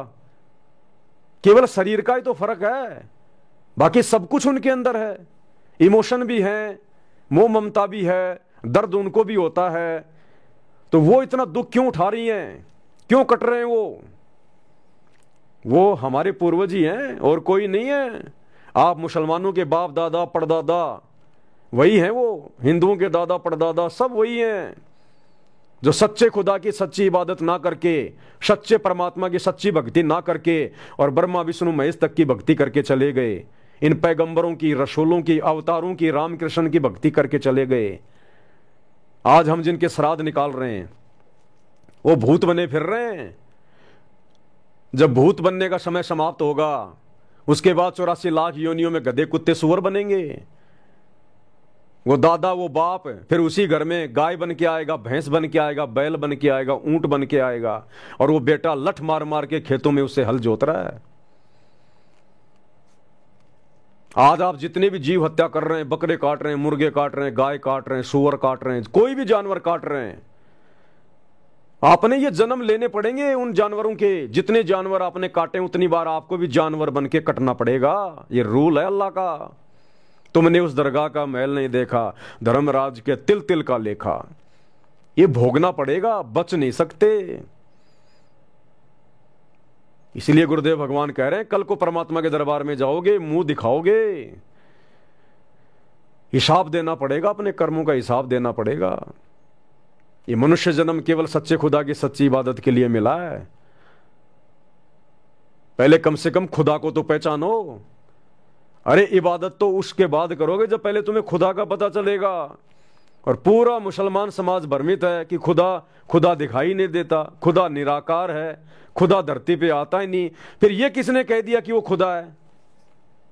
फिर ये कैसे कह रहे हो तुम कि वो खुदा है, जब वो किसी को दिखाई नहीं दिया, वो किसी से मिलता ही नहीं है, वो धरती पे आता ही नहीं है, तो फिर ये किसने कह दिया कि वो खुदा है? सारा बिल्कुल गोलमाल, डब्बा गोल, सब देखा देखी में चल रहे हैं। किसी की बुद्धि इन सवालों के ऊपर विचार नहीं करती, और ये बुद्धि विचार करती है जब हम सच्चे मुर्शिद की शरण में आएंगे, उस बाखबर की शरण में आएंगे, जो सूरत फुरकानी 25 आयत नंबर 59 में कहा है कि ये हजरत, जिस अल्लाह ने, जिस खुदा ने 6 दिन में सृष्टि रची, आसमान और धरती के दरमियान यानी इसके बीच में जो भी कुछ है वो बनाया, और 7वें दिन शाही तख्त पे जा विराजा, यानी सतलोक में जा बैठा सिंहासन पे। उसकी खबर किसी बाखबर से जा पूछ, किसी जानने वाले से पूछ, तो वो बाखबर वर्तमान में सतगुरु रामपाल जी हैं, वो जानने वाला। सतगुरु रामपाल जी के अलावा तुम्हें इस ब्रह्मांड में कोई नहीं बताएगा कि अल्लाह कौन है, कैसा है, कहाँ है और कैसे उसकी प्राप्ति होगी। जन्नत जन्नत जन्नत, जन्नत में क्या करोगे जाके? अरे जन्नत में तो बाबा आदम नहीं जा पाया, तुम्हारा कोई भी नबी नहीं जा पाया जन्नत में, कोई भी नबी नहीं जा पाया जन्नत में। जन्नत यानी स्वर्ग, बैकुंठ, तुम्हारे हजरत मोहम्मद नहीं जा पाए जन्नत में। वो पितरलोक में बैठे हैं भूत बन के, बाबा आदम से लेकर हजरत मोहम्मद सारे के सारे पितर बन के बैठे हैं। जीवनी हजरत मोहम्मद को पढ़ लो, साफ साफ लिखा हुआ है। तो भैया ये बातें, ये चिंतन मनन की जो प्रक्रिया है, ये हमारे अंदर भी उस समय जागृत हुई जब हम सच्चे मुर्शिद बाखबर सतगुरु रामपाल जी की शरण में आए। तब जाकर हमारे बंद दरवाजे के ये पट खुले। ऐसे ही तुम्हारे भी खुलेंगे, और फिर तुम ऐसे मुसलमानों को समझाओगे, अपने रिश्तेदारों को, अपने भाई बंधुओं को, फिर वो तुम्हारी बात नहीं मानेंगे। तो अपना आत्म कल्याण चाहते हो तो भाई आ जाओ शरण में। ये 4 दिन का जीवन है, 4 दिन का, कब हवा निकल जाए कोई भरोसा नहीं है। और जो कर्म तुम कर रहे हो, हरी सब्जी की तरह जो मांस मटन खा रहे हो तुम, ये जवाब देना पड़ेगा, जवाब। तुम तो इतना पाप कर चुके हो, शायद ही तुम्हारा ये वजन उतरे, शायद ही। अगर सतगुरु रामपाल जी की शरण में आ गए तो वो रहम दिल अल्लाह है। तुम्हारे तमाम कबायरों को, पाप कर्मों को परमात्मा साफ कर देगा और आगे से तुम्हें ज्ञान ऐसा दे देगा, तुम चींटी भी नहीं मारोगे, चींटी भी। आज जो तुम बकरे मार रहे हो, झोटे मार रहे हो, ऊंट गाय मार रहे हो, सतगुरु रामपाल जी की शरण में आने के बाद मुसलमान खुद कटना स्वीकार कर लेगा, लेकिन चींटी को भी नहीं काटेगा, चींटी को भी, क्योंकि वो सच्चा खुदा है। जब उसकी पहचान हो जाएगी, आत्मा जाग जाएगी, फिर आत्मा ये कुकर्म नहीं करेगी। तो परमात्मा धरती पे है, अल्लाह धरती पे है। अल्लाह ने कायनात बनाई, अल्लाह ने सृष्टि बनाई। अरे फिर जिस अल्लाह ने सृष्टि बनाई है, उस अल्लाह को डर लग रहा है क्या धरती पे आने में? आ नहीं सकता क्या वो? फिर वो अल्लाह काहे का हुआ? अब किसी इंसान ने कोई प्लाट बना दिया, कोई मकान बना दिया, और उस प्लाट में वो जा नहीं रहा, और फिर भी कह रहे हो नहीं ये प्लाट तो उसी का है, ये है उस प्लाट का मालिक, और नहीं वो कहां रहता है, नहीं वो दिखाई नहीं देता, वो कभी इस प्लाट में नहीं आता, वो दिखाई नहीं देता। तो क्या खाक प्लाट बनाया फिर उसने? क्या खाक है फिर वो मालिक वो प्लाट का? वो कागज, फिर उसने वो कागज कैसे बनवा लिए फिर, जब वो दिखाई नहीं देता तो, कि ये प्लाट मेरा है? रजिस्ट्री पे साइन किसने किए फिर? तो ये तुम्हारी छोटी सोच है। जिस अल्लाह ने ये प्लाट बनाया, ये धरती बनाई, कायनात बनाई, उसको डर नहीं लगता यहाँ आने से। लेकिन ये तुम्हारी अपनी सोच है कि वो आता नहीं, दिखाई नहीं देता। क्योंकि हजरत मोहम्मद को कुरान का जो ज्ञान दिया गया ना, वो डुप्लीकेट अल्लाह है, वो शैतान है, वो सबको भ्रमित रखता है। उसी ने महाभारत के युद्ध में, उसी शैतान ने, उसी काल में अर्जुन को गीता जी का ज्ञान दिया। दोनों ग्रंथ सेम है, पढ़ के देख लो। सूरत फुरकान 25 आयत नंबर 52 से 59 में भी उसने ये छोड़ दिया, ये कहकर कि ए हजरत, उस कबीर भगवान की जानकारी, उस बड़े भगवान की जानकारी किसी बाखबर से जा पूछ, मुझे नहीं पता। जिसने 6 दिन में सृष्टि रची, 7वें दिन तख्त पे जा विराजा। और गीता में अध्याय 4 श्लोक नंबर 34 में कह रहा है कि अर्जुन, अगर तुझे सनातन परम धाम को प्राप्त करना है, जहां जाने के बाद साधक कभी लौटकर वापस नहीं आता, जन्म और मरण नहीं होता, उसकी जानकारी किसी तत्वदर्शी संत से जाके पूछ, मुझे नहीं पता।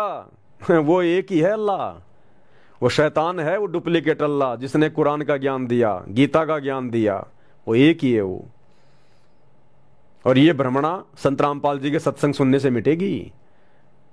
अपने अपने धर्म को जबरदस्ती सर्वश्रेष्ठ मानने से, अपनी अपनी इबादत को सर्वश्रेष्ठ मानने से, उनको पकड़ के बैठे रहने से कोई बात नहीं बनेगी। अरे आदमी का अगर एक डॉक्टर से इलाज नहीं होता है ना, तो तुरंत उसको डॉक्टर चेंज कर लेना चाहिए। तो मुसलमान धर्म में तो सबकी दुर्गति हो रही है, हिंदू धर्म में सबकी दुर्गति हो रही है, कोई सुखी नहीं है। भक्ति करते करते लोग हॉस्पिटलों में भर्रे पड़े, जाके देख लो। हिंदू, मुस्लिम, सिख, ईसाई हॉस्पिटलों में सड़ रहे हैं और कह रहे हैं हम तो इबादत करते हैं, भक्ति करते हैं, रोजे करते हैं, नमाज करते हैं, आरतियां करते हैं, पाठ करते हैं, और हॉस्पिटल में सड़ रहे हैं। एक्सीडेंट में अकाल मौत हो रही है। फिर क्या तुम खाक अल्लाह की इबादत कर रहे हो? तुम क्या खाक भगवान की पूजा कर रहे हो? क्या उस भगवान को इतना भी नहीं पता कि ये बंदा मेरी राह पे लगा हुआ है और मैं इसके ऊपर थोड़ा बहुत तो रहम करूं? मुल्ला, मौलवी, काजी, पंडित, आचार्य, इनके जवान बेटे बेटियां इनकी आंखों के सामने मर रहे हैं। हिंदू धर्म में जितने भी साधु संत महात्मा हुए, मुसलमान धर्म में जितने भी साधु संत महात्मा हुए हैं, पीर पैगंबर हुए हैं, सबकी दुर्गति से मौत हुई है। क्या खाक सच्चे खुदा की इबादत कर रहा था वो? हजरत मोहम्मद का जीवन देख लो, 63 साल की उम्र में अकाल मौत मरा, बीमारी से अंत में तड़प तड़प के मरा, नमाज के लिए भी खड़ा नहीं हुआ गया। हजरत मोहम्मद के सामने उसके 3 बेटे मर गए। जिसके बेटे आंखों के सामने मर जाएं, वो कभी सुखी हो सकता है? तो जब हजरत मोहम्मद की, जिसको तुम कहते हो कि वो तो हमारा पैगंबर था, रसूल था, सच्चे खुदा की सच्ची इबादत करता था, अरे जब उसका जीवन इतना दर्दमय, इतना दुखमय, तो तुम तो आज हजरत मोहम्मद के द्वारा बताई गई साधना भी सही नहीं कर रहे हो। उसने तो कभी मांस को छुआ भी नहीं, तुम तो 7 दिन हरी सब्जियों की तरह खाते हो। तो तुम्हारे साथ क्या होगा मुसलमानों? और हिंदुओं, तुम कहते हो राम हमारे अवतार, श्री कृष्ण हमारे अवतार। तुम्हारे राम, तुम्हारे श्री कृष्ण जी ने उस समय के जो अधिकारी गुरु थे वशिष्ठ जी, उनको अपना गुरु बनाया था और उनसे मंत्र लेकर साधना की थी। ओम नाम का मंत्र दिया था वशिष्ठ ने श्री राम को, और दुर्वासा ऋषि ने श्री कृष्ण जी को ओम नाम दिया था, जो कि हमारे वेदों में है, गीता जी में है। गीता जी अध्याय 8 श्लोक 13, ओम इति एक अक्षर ब्रह्म व्यवहारण माम अनुस्मरण ये परियाति तजन देहम सयाति प्रमाम गतम। चारों वेदों में और गीता जी में केवल एक ओम मंत्र है, इबादत का, जपने का, पूजा का, भक्ति का, और कोई मंत्र नहीं है। और अधिकारी गुरु से नाम लेकर और वेदों के अनुसार साधना करने वाले श्री रामचंद्र जी का अंत कितना बुरा हुआ, हजरत मोहम्मद की तरह। अपनी पत्नी सीता को जंगल में निकालना पड़ गया, गर्भवती पत्नी को उसने जंगल में निकाल दिया। वहीं पर सीता ने एक पुत्र को जन्म दिया। श्री राम ने, श्री रामचंद्र जी ने अपने भाई लक्ष्मण को मृत्यु दंड दिया। अंत में सीता ने भी अयोध्या आने से इनकार कर दिया, राम को स्वीकार करने से इनकार कर दिया। श्री रामचंद्र जी का अपने बेटों से युद्ध हुआ, आमना सामना हुआ और हार का सामना करना पड़ा। अंत में इतना लज्जित हो गया, इतना दुखी हो गया, सरयू नदी में जाके डूब के मरा, आत्महत्या करी, सुसाइड। श्री रामचंद्र ने, जिसको हम कहते हैं कि जल समाधि ले ली। जल समाधि लेना सीधी भाषा में कहते हैं जल में डूब के मरना। तो ये दुर्गति तो उस अवतार की, विष्णु के अवतार की, जो वेदों के अनुसार साधना कर रहा था, ओम नाम का जाप कर रहा था, अधिकारी जो है गुरु बना रखा था। और वर्तमान के हिंदुओं, तुम क्या कर रहे हो? तुम्हारा तो कोई गुरु भी नहीं है। अरे तुम तो देखा देखी राधे राधे श्याम मिला दे, हरे राम हरे कृष्णा राम राम जय जय राम, ये तो कोई मंत्र भी नहीं है, इनका तो कोई कहीं कोई जिक्र ही नहीं है, ना गीता में ना वेदों में। तुम तो भेड़ चाल में चल रहे हो। और वर्तमान में संत रामपाल जी के अलावा धरती पर किसी भी धर्म के लिए कोई अधिकारी गुरु नहीं है। अगर मुसलमानों को भी भक्ति करनी है तो संत रामपाल जी की शरण में आना पड़ेगा।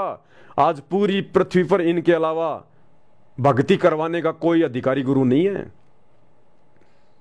तो जब श्री रामचंद्र जी की वेदों के अनुसार साधना करते करते ऐसी दुर्गति हुई, तो वर्तमान के हिंदुओं की क्या होगी? जो राधे राधे श्याम मिला दे, बस खाली इसी नाम का रट्टा लगा रहे हैं, मंदिर में जा रहे हैं। श्री रामचंद्र जी कौन से मंदिर में गए थे भाई? द्वापर में श्री कृष्ण जी वेदों के अनुसार साधना करते थे, ओम नाम का जाप करते थे। ऋषि दुर्वासा को अपना आध्यात्मिक गुरु बना रखा था। जो संदीपनी थे वो केवल उनको अक्षर ज्ञान करवाते थे, आध्यात्मिक गुरु नहीं थे संदीपनी जी। संदीप जी ने केवल उनको पढ़ाया था, अक्षर ज्ञान दिया था। आध्यात्मिक गुरु थे दुर्वासा जी, तो दुर्वासा ने ओम नाम का मंत्र दिया। अंत में श्री कृष्ण जी की दुर्गति से मौत हुई। जीते जी श्री कृष्ण जी का सारा खानदान, उनके बेटे, उनकी बेटियां, उनकी औरतें, उनका भाईचारा, उसका यादव समाज श्री कृष्ण जी की आंखों के सामने कट कट के मर गया, कट कट करे, दुर्वासा ऋषि के श्राप के कारण। अरे जिस व्यक्ति की आंखों के सामने उसके हजारों बेटे मर जाएं, औरतें मर जाएं, उसके रिश्तेदार मर जाएं, उसके खानदान का सत्यानाश हो जाए, वो कभी सुखी हो सकता है क्या?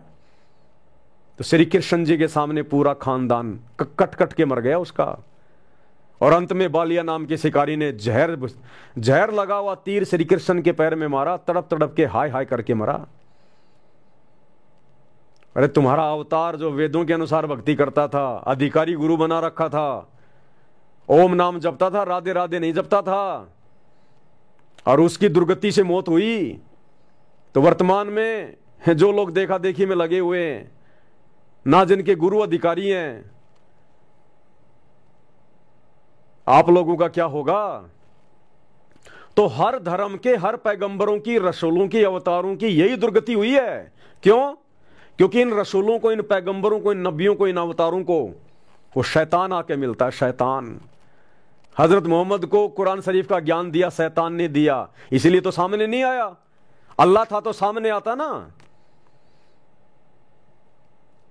ये कहते हैं अल्लाह निराकार है, तो फिर अल्लाह ने वो कुरान कैसे लिख दी?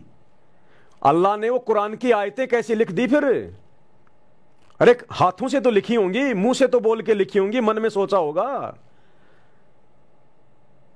फिर तुम ये कैसे कह रहे हो कि अल्लाह निराकार है? और फिर कह रहे हैं 7वें दिन, 6 दिन में सृष्टि रच के 7वें दिन वो तख्त पे जा विराजा।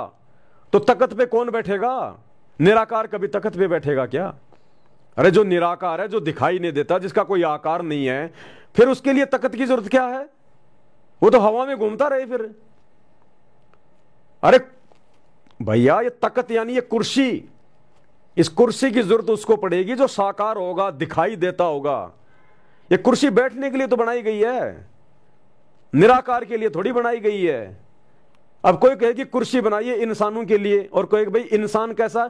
इंसान तो निराकार है, इंसान दिखाई थोड़े देता है, तो कुर्सी क्या फिर खाक बनाई है? क्यों बनाई फिर ये? जब इंसान दिखाई नहीं देता, निराकार है, तो कहीं भी पड़ लेगा, कहीं भी घूम लेगा हवा में, कुर्सी पे बैठने की क्या जरूरत है? तो खुद मुसलमान भाई कह रहे हैं सूरत फुरकान 25 आयत नंबर 59 में कि वो अल्लाह जिसने 6 दिन में आसमान और धरती के दरमियान जो कुछ था वो बनाया, और 7वें दिन शाही तख्त पे जा बैठा। तो निराकार का तख्त पे क्या बैठेगा? तुम्हारी बुद्धि ऑफ है, बुद्धि। सतगुरु रामपाल जी के सत्संग सुनो, उनके शरण में आओ, तब खुलेगी या नहीं खुलेगी। इस शैतान ने बहुत मोटा ताला लगा रखा है, अलीगढ़ वाला, और उसमें भी जर लग गई। जर लगा दी तुम्हारे धर्मगुरुओं ने, अज्ञान ठोक ठोक के। अब ये जर भाई सतगुरु रामपाल जी की चाबी से खुलेगी। जब तक उनके सत्संगों के हथौड़े नहीं मारे जाएंगे, ये तुम्हारा ताला नहीं खुलेगा।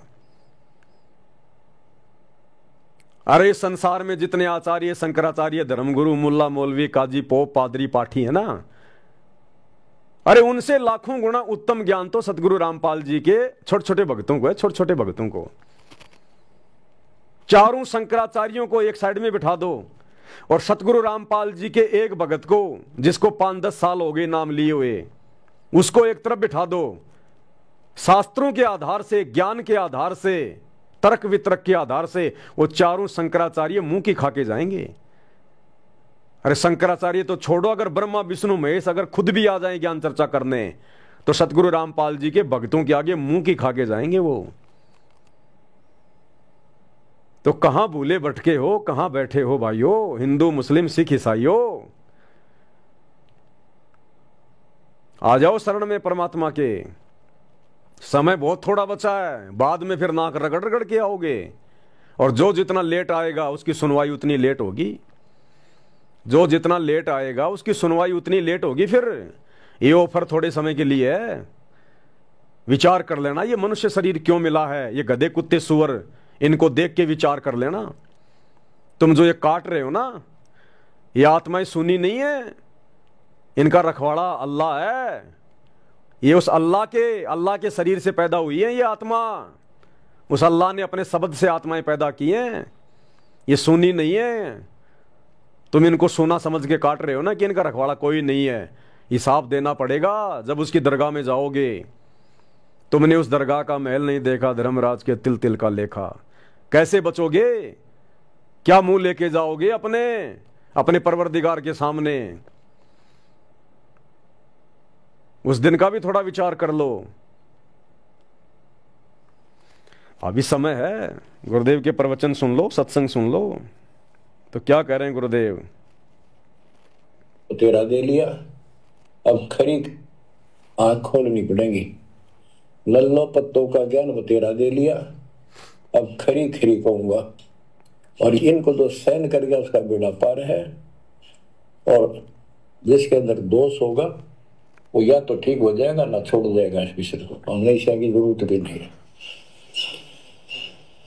बच्चों, सतगुर मिले तो इच्छा मिटे, पद मिल पदे समाना, चल हंसा उस लोक उठाऊं जो आदि अमरस्थ बनो। क्या ये बालकों के गीत है या कोई नावल की बातें हैं? ये गॉड गिवन गिफ्ट आपके लिए एक अनमोल ज्ञान है। मन तो चल रहे सुख के सागर, जा शब्द से दोरत ना कर। संत गरीबदास जी अपने उस निध स्थान को देख कर आए, परम पिता के साथ जाके, और वहां की व्यवस्था देखी, वहां का सुख देखा, वहां की अमर स्थान और देव देवता रूपी स्त्री पुरुष देखे। बेटा बेटी देखे। फिर वो नीचे आया, जब सारी बात बता दी, मन तो चल रहे सुख के सागर, जहां शब्द से दूर तक। गुरुदेव भगवान कह रहे हैं, जब गरीबदास जी परमात्मा के साथ, अल्लाह कबीर के साथ, जो जिंदा बाबा के रूप में उनको मिले थे, जब उनके साथ ऊपर गए, सतलोक में गए, सब कुछ देखा, वहाँ का सुख देखा, वहाँ का वैभव देखा, वहाँ का विलास देखा, वहाँ की स्त्री और पुरुष देखे, वहाँ का वो देश देखा, तो ये नीचे ये पृथ्वी लोक 21 ब्रह्मांड, ये शैतान का लोक, कूड़े का ढेर नजर आ रहा था, कूड़े का ढेर।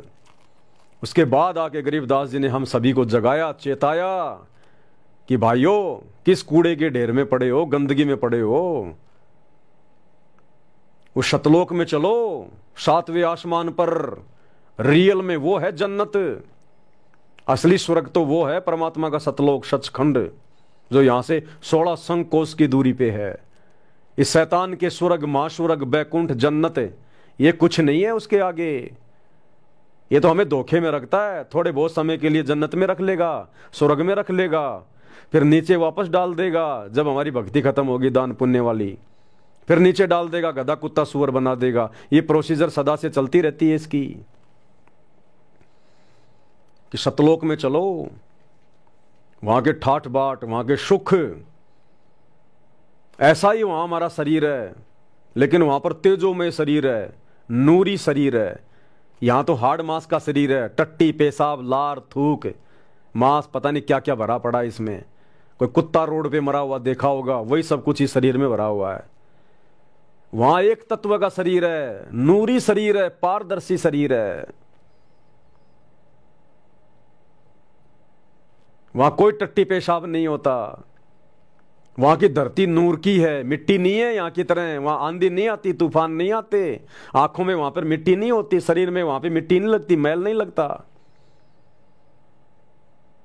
और जितनी बड़ी ये पृथ्वी है, इससे भी बड़े बड़े वहां पर एक एक आत्मा के पास में प्लाट हैं, एक एक आत्मा के महल है वहां। 16 सूर्य जितना तेज, प्रकाश, नूर, सुहावना, जो आनंद दे, एक एक आत्मा के अंदर है इतना नूर वहां पर। यहां के ब्रह्मा विष्णु महेश में नहीं है, इस काल में नहीं है, दुर्गा में नहीं है। उनसे कई गुना ज्यादा नूर सतलोक में प्रत्येक आत्मा में है, स्त्री पुरुष में। पृथ्वी से भी बड़े बड़े हमारे महल हैं वहां पर, जो खाली पड़े हैं आज भी, हमारा इंतजार कर रहे हैं। हमारा रियल परिवार वहां बसा हुआ है। हम अपनी नादानी से शैतान के साथ आ गए। यहां सभी का विमान खड़ा वहां पर, पर्सनल विमान सबके घर के आगे, क्योंकि वो सतलोक है, किसी चीज की कमी नहीं, अभाव नहीं है। यहां एक मोटरसाइकिल लाने के लिए ना जाने कितने पापड़ बेलने पड़ते हैं, एक 4 व्हीलर गाड़ी लाने के लिए कितने झूठ बोलने पड़ते हैं, कितने पैसे जमा करने पड़ते हैं। और फिर किस्ते वाले पीछे पीछे, वो भाई आगे आगे, कभी मोबाइल बंद, कभी ससुराल में हूं, हाँ बाहर आ गया, ये आ गया। और वहां पर्सनल विमान खड़े हैं, पर्सनल विमान, जो विमान ब्रह्मा विष्णु महेश के पास भी नहीं है। इतने ठाठ बात, इतने सुख हैं वहां पर। और कभी मरना नहीं, यहां तो मृत्यु।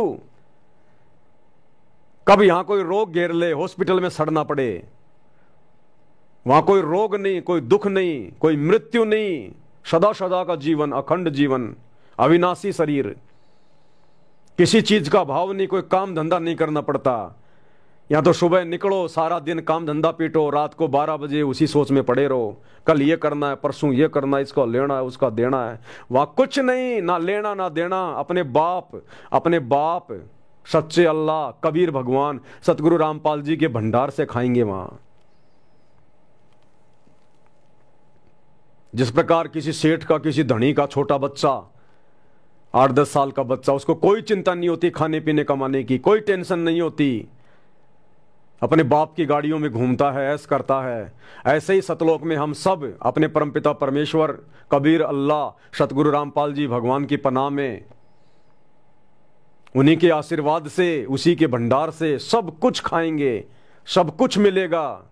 यहां तो वो टेस्ट भी नहीं है। जैसे कोई केला खा के फेंक दे, तो केला तो ओरिजिनल वस्तु है, खाने वाला तो आनंद ले रहा है। अब वो केला, उसको चींटियां खा रही हैं, भेड़ बकरियां खा रही हैं, इस प्रकार सतलोक में जो ओरिजिनल वस्तुएं हैं, सेब संतरे केले आम अंगूर, समझो हम तो उसका छिलका खा रहे हैं यहां पर, छिलका। ओरिजिनल टेस्ट तो वहां है, ओरिजिनल वस्तु वहां है, तो वहां ले जाने के लिए सतगुरु आए हुए हैं। इसलिए भाई और बहनों, कोई विशेष परमेश्वर की, अल्लाह की प्यारी आत्मा होगी जो सतगुरु रामपाल जी के प्रवचन सुनेगी और समझ के अपना आत्म कल्याण करवाएगी। ये धर्म और जातियों की इस शैतान ने जो बेड़ियां डाल दी हैं कि अगर मैंने संत रामपाल जी के ज्ञान को समझ के नाम ले लिया तो मेरा मुसलमान समाज क्या कहेगा, हिंदू समाज क्या कहेगा, हैं तू तो हिंदू बन गया। अरे भैया, कल को जब मरेगा, मरना तो है ही, कल को जब मरेगा और मरने के बाद यही गधा कुत्ता सुअर बन के गलियों में गोबर खाएगा, तब ये तेरा समाज तेरे क्या रक्षा करेगा। जिस समाज की लोक लाज को मान के, शर्मा शर्मी को मान के, जिस समाज का खोप मान के आज तू अपना आत्म कल्याण करवाने से पीछे हट रहा है, सच्चा खुदा धरती पे आया हुआ है, उसकी सच्ची इबादत करने से पीछे हट रहा है, और कल को बिना भक्ति के, बिना इबादत के गधा कुत्ता सुअर बन के घूमेगा, तब ये तेरा मुसलमान समाज, तेरा हिंदू समाज, तब तेरा कहां ये तेरा मददगार होगा, फिर क्या करेगा। इसलिए भैया परमात्मा कहते हैं लोक लाज ना कीजिए। अगर मार्ग समझ में आ गया, ज्ञान समझ में आ गया, भक्ति समझ में आ गई, तो कहते हैं लोक लाज ना कीजिए। फिर चाहे रिश्तेदार हो, चाहे समाज हो, चाहे धर्म हो, चाहे जाति हो, तोड़ दो उन बेड़ियों को। लोक लाज ना कीजिए, निर्भय हो रहिए, और जो मन चावे राम को, उस असली अल्लाह को तो दासा तन धरिए।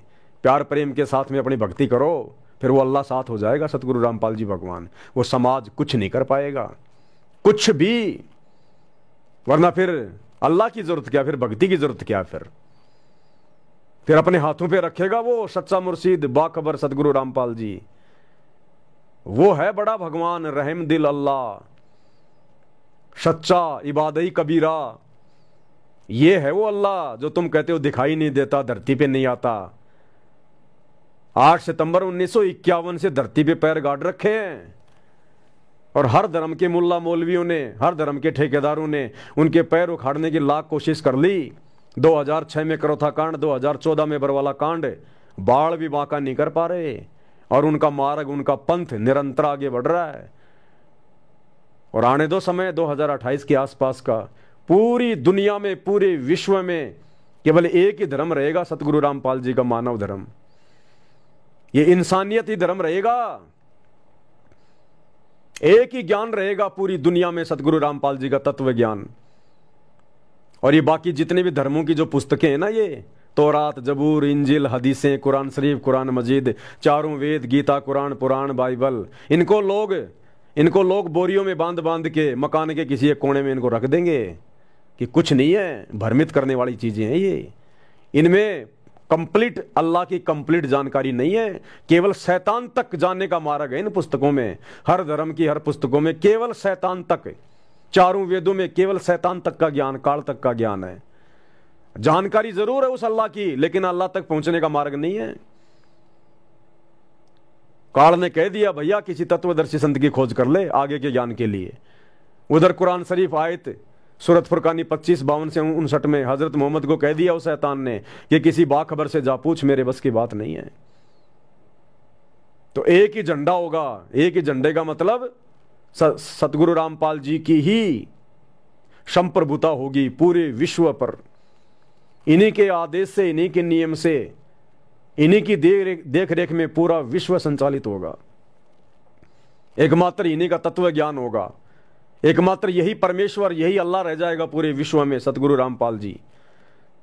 जो अच्छी आत्मा होंगी, हिंदू, मुस्लिम, सिख, ईसाई, इनके चरणों में आ जाएंगी।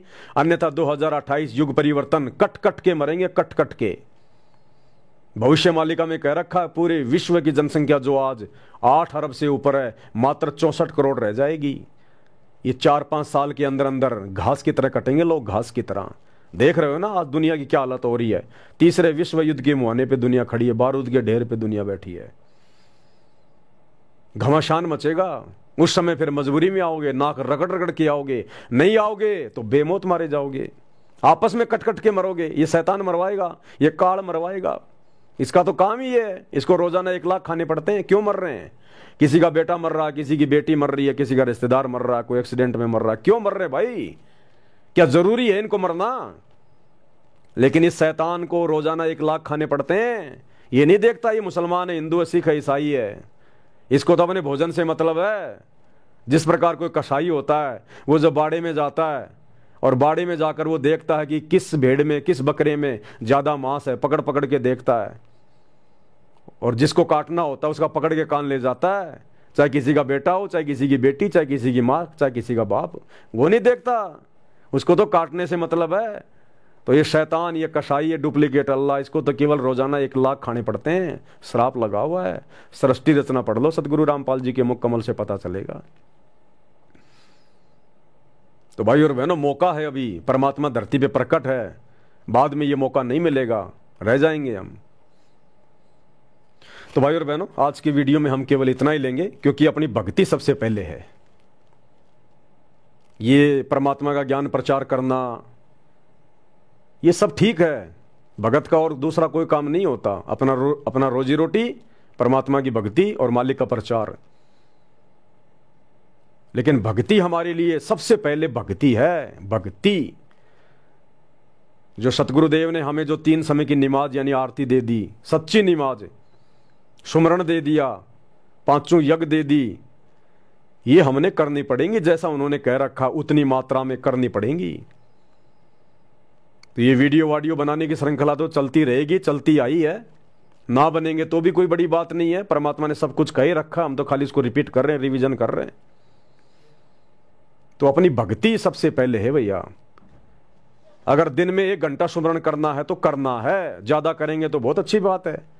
3 समय की आरती विधि विधान अनुसार करनी है तो करनी है। 5 यज्ञ करने हैं तो करने हैं। सत्संग सुनना तो सुनना है, चाहे रात को सोते सोते सुनो, 1-1.5 घंटा सुनना तो सुनना है।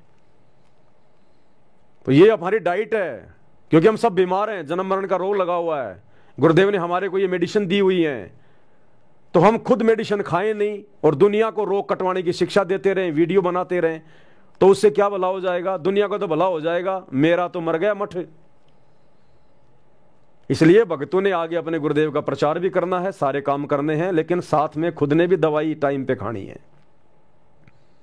तो ये चीज हम कभी ना भूलें। और हम भक्ति करेंगे, नियम में करेंगे, तभी गुरु हमारे वचन में शक्ति देगा। तभी हम भक्तों की बात का किसी अन्य पे थोड़ा बहुत कोई असर होगा, नहीं तो नहीं होगा। हम खुद दुनिया को उपदेश देते रहें और खुद भक्ति ना करें, मर्यादा में ना रहें, तो हम परमात्मा के, अल्लाह के दोषी बन रहे हैं, और सामने वाले पर भी हमारे शब्दों का कोई विशेष प्रभाव नहीं होगा। तो अपनी भक्ति पहले है, ये प्रवचन बाद में है। और वैसे भी दास को दिन में 2 बार वीडियो बनाने पड़ते हैं, तो भैया थोड़ा गले का भी ध्यान रखना पड़ता है। हम भी जीव हैं, 2 कोडी के प्राणी हैं। तो रात को 8 बजे फिर जीने की राह पुस्तक पे भी वीडियो बनाने पड़ते हैं, 2-4 वीडियो पहले बना के रखने पड़ते हैं। और अपनी भक्ति है फिर वो भी करनी पड़ती है। तो आज के वीडियो में हम केवल इतना ही लेंगे।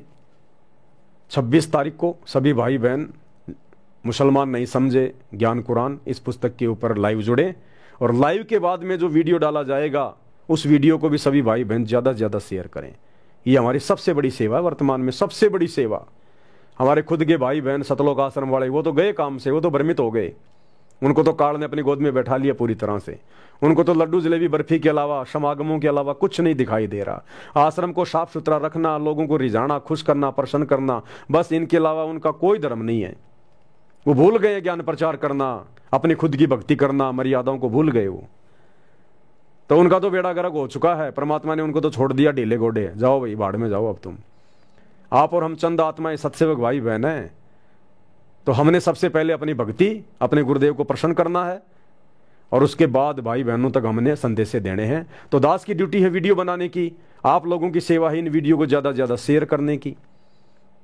तो जितनी सेवा मेरी है उतनी सेवा आपकी है। मैं वीडियो बना दूं, आप शेयर ना करो तो क्या फ़ायदा। तो सेवा कोई छोटी बड़ी नहीं होती है। परमात्मा सेवा का फल बराबर देता है। जितना समय मैं वीडियो बनाता हूं मुझे भी उतना ही मिलेगा सवाब, और आप इन वीडियो को शेयर करोगे आपको वो उतना ही सवाब मिलेगा। तो वीडियो को ज़्यादा से ज़्यादा शेयर करते रहें। तो आज के वीडियो में केवल इतना ही। परमात्मा हम सबको आशीर्वाद दें, सद्बुद्धि दें। बंदी छोड़ सतगुरु रामपाल जी भगवान की। भाई जो गुरु वचन पे डट गए